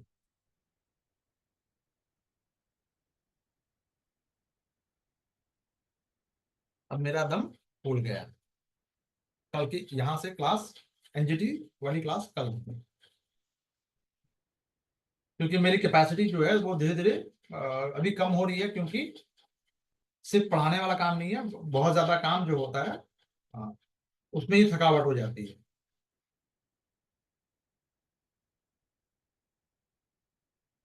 यहाँ तक कोई डाउट है या कुछ क्वेश्चन पूछना है तो पूछ सकते हैं।